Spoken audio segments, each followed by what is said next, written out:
like whenever you get up is whenever you get up.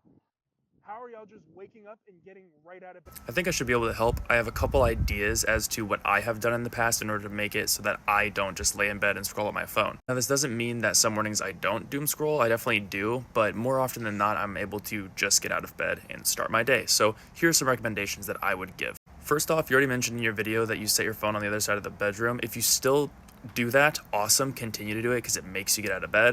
But if you don't, I would genuinely recommend it, as I do think that for people who don't do it, it's something that is very helpful in order to just get you up and out of bed immediately. Another approach is if you don't make your bed in the morning, start doing that. If you get out of bed and you make your bed, you're going to be less inclined to climb back into it. Now, sure, you could just climb back into it and then make your bed after, but it's still one of those habits that gets you into the mentality of you wake up and when you're out of bed, you make it and then you don't get back into it until the end of the night.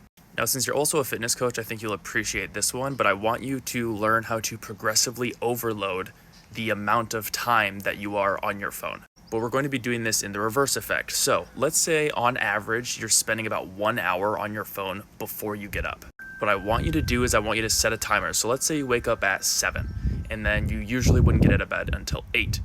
What I want you to do is set a timer for 7:55. Now that's only 5 minutes less that you're on your phone, but we're not trying to break the cycle immediately. Trying to cold turkey this is going to lead to you not feeling good about the fact that you're not on your phone. And as much as that seems kind of weird, it's true for a lot of people. They really like that time in the morning. And so just give yourself 5 minutes less. And then the next week or a couple days later, 5 minutes less. And continue to do that until you get down to the point where you maybe are only on your phone for like 5 minutes. Another one here is light. So if you wake up in the morning and then you go to the bathroom like you said you do, but then you come back into your room and you didn't turn the lights on, it's dark, it's maybe warm, it's comfortable under your blankets, it feels good. So turn on the lights. That's going to send a signal to your eyes that, okay, it's time to wake up. Or another thing that you can do is open your blinds. If you usually have your blinds shut, which is good in order to go to sleep, you want a dark room. When you wake up, open your blinds. And if you need to set a timer, so again, let's say you wake up at 7 and then at 7:02 an alarm goes off and it says open your blinds, that's fine. Use the timer as a way to remind yourself, because when you wake up, it's hard to just remember all this stuff. So set timers in order to remember.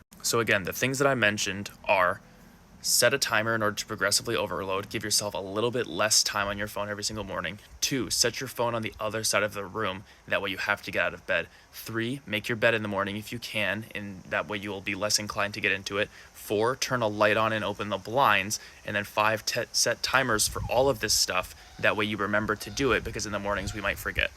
Hopefully this helps and you're able to work on this. I definitely think that it's not something necessary, so don't, try and feel bad for the fact that you don't do it when other people do, but this is something that you wanted to work on, so I thought I'd make a video addressing it.